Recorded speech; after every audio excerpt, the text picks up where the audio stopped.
Hello my dear children, welcome to your science class.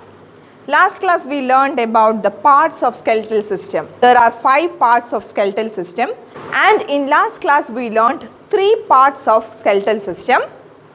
Which are they, dear children?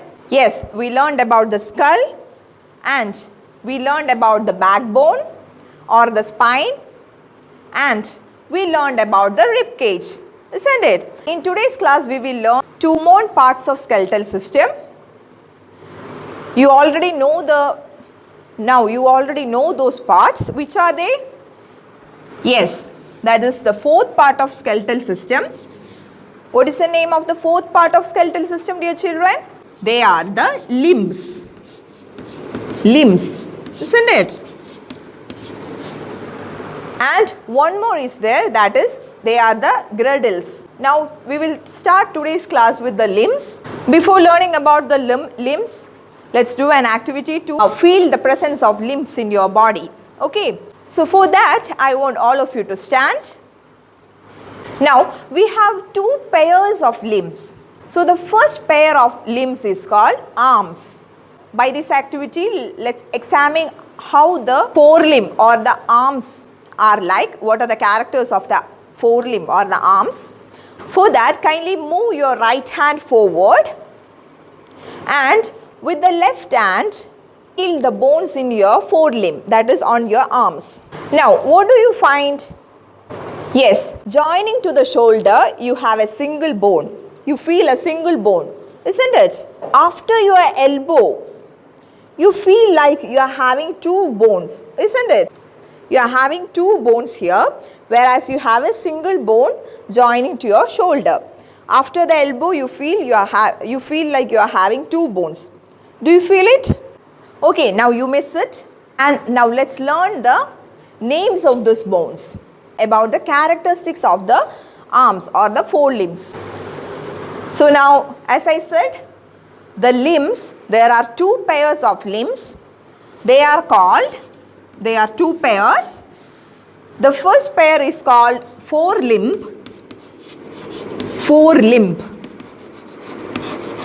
Now the other name of forelimb, the common name of forelimb is arms. Okay. So forelimb or arms. Okay. Second pair of limbs are hinge limb. Now they are also called legs. Okay, dear children. So forelimb and hinge limb, arms or legs. Okay, arms and legs. And now as you see, the arms are joined to the spine, that is backbone, with a shoulder girdle. So the arms are joined to the spine with a shoulder girdle. And along with the shoulder girdle, near the neck you can feel a collarbone, isn't it? So there is a collarbone also. So this shoulder girdle and collarbone joins the forelimb or the arms to the backbone. We already learned about the backbone or the spine, that is they are the main axis of skeleton. So these forelimbs are joined to the backbone with the help of shoulder girdle in the back, and in the front you can feel the presence of collarbone, isn't it? With the help of these 2, the forelimbs are joined to the backbone. After the shoulder, when you did that activity, you found that there is only a single piece of bone in the upper arm region, isn't it? So that bone in the upper arm region is called humerus. So bone in the upper arm region is called, it is a single bone and it is called humerus. Now when you did that activity, after elbow you felt like you are having 2 bones. So those bones in the lower arm or after the elbow, those bones are called radius and ulna.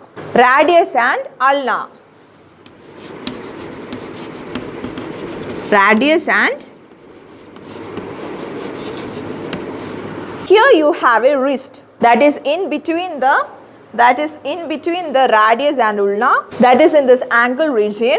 So that is where you tie your wrist watches, isn't it? So this wrist is made up of 8 small bones. So you have a wrist which has 8 small bones, and those bones are called carpels. So wrist is made up of 8 bones, and those bones are called carpel. Now after the carpel there are few bones moving to the fingers, and those are called metacarpals. So the bones after carpels are called metacarpals. Metacarpals. So after metacarpals you have your fingers, and to the each fingers 3 bones are arising to each finger. 3 small bones are arising to each fingers, and 2 bones are arising to the thumb finger. Okay. So this much bones are there in your forelimb, that is the arms. So let's learn it once again. That is, the limbs are 2 types, that is forelimb and hind limbs. So forelimbs are also called arms. These arms are joined to the backbone with the help of shoulder girdle and also collarbone in the front. The upper arm contains 1 bone, and it is called humerus. Now after the humerus, in the lower arm there are 2 bones, and those are called radius and ulna. After radius and ulna there is wrist, and this wrist is made up of 8 small bones, and those bones are called carpels. Now after the carpels there are small bones called metacarpals, from which the fingers arise. Now each finger has 3 small bones in them, and the thumb has 2 bones in them. So those are the names and numbers of bones in your forelimb. Now let's learn the bones in the hind limb or the legs. So in the hind limbs or in the legs you have similar number of bones, but the names of the bones are different. So let's study the names of the bones. So the bones of the legs are joined to the spinal cord with the hip girdle. So the bones are joined. Here we learned the shoulder girdle, isn't it? So likewise for the hind limb there is a hip girdle. Now the upper leg region, that is the thigh region, there is only 1 bone. Like the upper arm has 1 bone, that is humerus. Now the upper leg region or the thigh region is having a single bone, and it is called femur. And this femur is the largest bone in the human. So which is the largest bone in the human? Yes, femur is the largest bone in the human, and it is seen in the upper leg region, and it is a single bone. It is seen in the upper leg region. It is also called thigh bone because it is seen in the thigh region, hence it is also called thigh bone. Now as radius and ulna that we learned in the lower arm region, there are 2 bones in the lower leg region, and they are called tibia, fibula.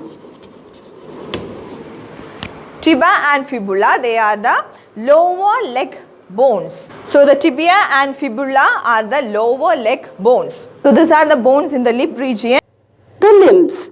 There are 2 pairs of limbs.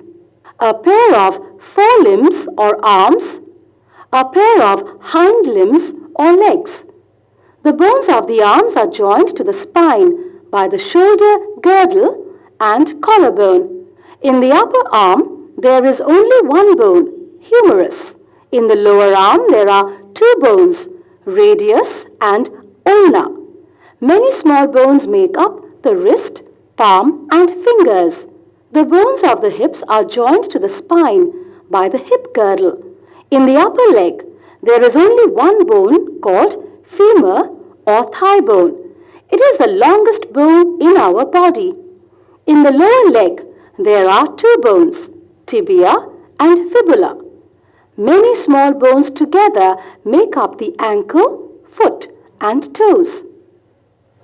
So dear children, we have finished the fourth part of skeletal system, that is the limbs. Now we will learn about the fifth part of skeletal system, that is the last part of skeletal system, that is the girdles. So the fifth part is girdles. Now about the girdles we already learned when we learned about the limbs, that is there are two types of girdles, that is a pair of shoulder girdles and a pair of hip girdles. So when we learned about the limbs, we learned about shoulder girdles and the hip girdles. Hip girdles.